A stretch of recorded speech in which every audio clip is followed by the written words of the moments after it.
بسم اللہ الرحمن الرحیم۔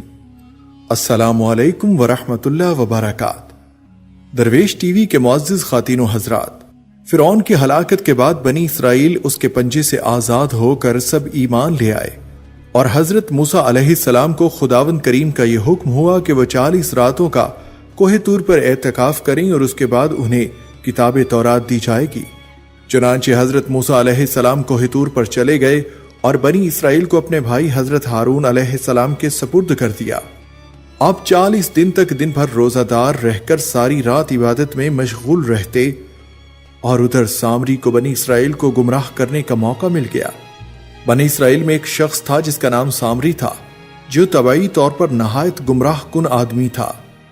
اسرائیلی روایت میں ہے کہ سامری کی ماں نے برادری میں رسوائی و بدنامی کے ڈر سے سامری کو پیدا ہوتے ہی پہاڑ کے ایک غار میں چھوڑ دیا تھا، اور حضرت جبرائیل علیہ السلام نے اللہ کے حکم سے اس کو اپنی انگلی سے دودھ پلا پلا کر پالا تھا، اس لیے یہ حضرت جبرائیل علیہ السلام کو پہچانتا تھا۔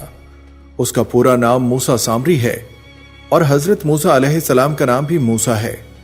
موسیٰ سامری کو حضرت جبرائیل علیہ السلام نے پالا تھا، اور حضرت موسیٰ علیہ السلام کی پرورش فرعون کے گھر ہوئی تھی، مگر خدا کی شان کے فرعون کے گھر پرورش پانے والے موسیٰ علیہ السلام تو خدا کے رسول ہوئے، اور حضرت جبرائیل علیہ السلام کا پالا ہوا موسیٰ سامری کافر ہوا، اور بنی اسرائیل کو گمراہ کر کے اس نے بچڑے کی پوجا کرائی۔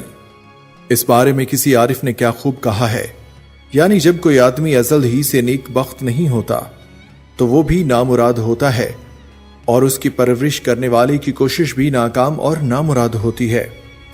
دیکھ لو موسیٰ سامری جو حضرت جبرائیل علیہ السلام کا پالا ہوا تھا، وہ کافر ہوا، اور حضرت موسیٰ علیہ السلام جو فرعون کی پرورش میں رہے، وہ خدا کے رسول ہوئے۔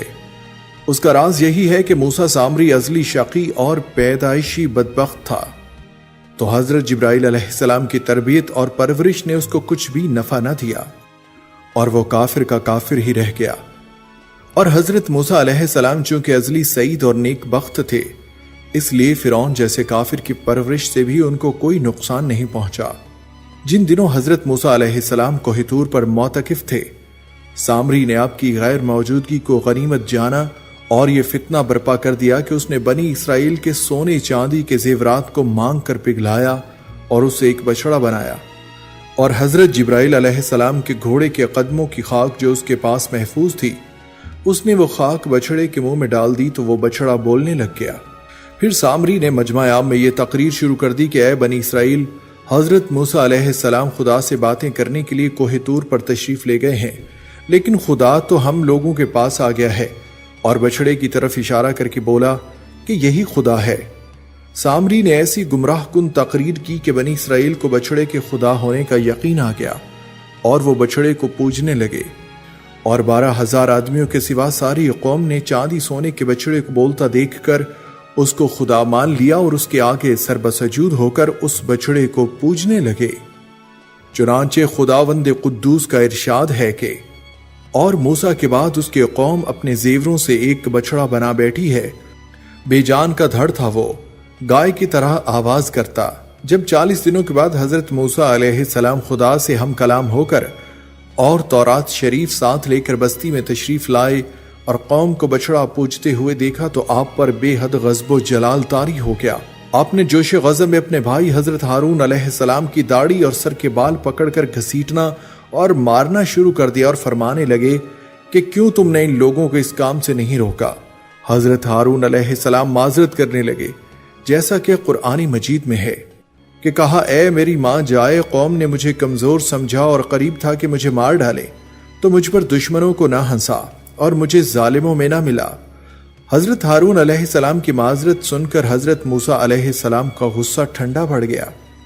اس کے بعد آپ نے اپنے بھائی حضرت ہارون علیہ السلام کے لیے رحمت اور مغفرت کی دعا فرمائی۔ پھر آپ نے اس بچڑے کو توڑ پھوڑ کر اور جلا کر اور اس کو ریزہ ریزہ کر کے دریا میں بہا دیا۔ پھر اللہ تعالیٰ کا یہ حکم نازل ہوا کہ جن لوگوں نے بچڑے کی پرستش نہیں کی ہے، وہ لوگ بچڑا پوجنے والوں کو قتل کر دیں۔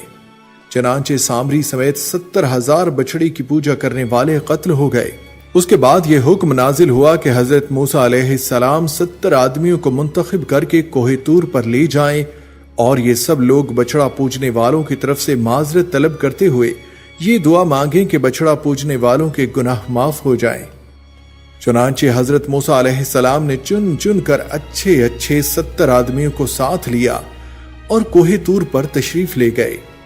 جب لوگ کوہ طور پر طلب معذرت و استغفار کرنے لگے تو اللہ تعالیٰ کی طرف سے آواز آئی کہ اے بنی اسرائیل، میں ہی ہوں، میرے سوا تمہارا کوئی معبود نہیں، میں نے ہی تم لوگوں کو فرعون کے ظلم سے نجات دے کر تم لوگوں کو بچایا ہے، لہٰذا تم لوگ فقط میری ہی عبادت کرو اور میرے سوا کسی کو مت پوجو۔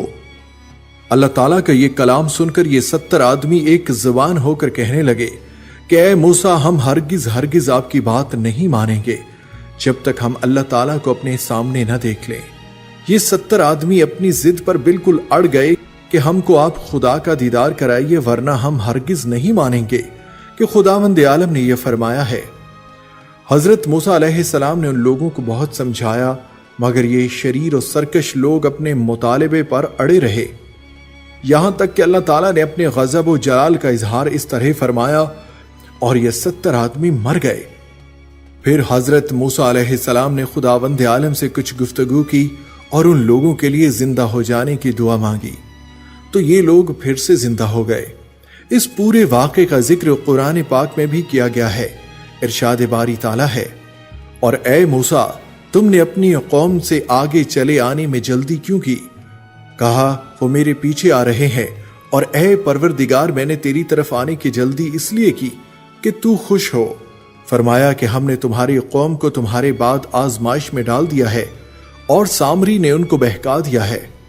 اور موسیٰ غم اور غصے کی حالت میں اپنی قوم کے پاس واپس آئے اور کہنے لگے کہ اے میری قوم، کیا تمہارے پروردگار نے تم سے ایک اچھا وعدہ نہیں کیا تھا؟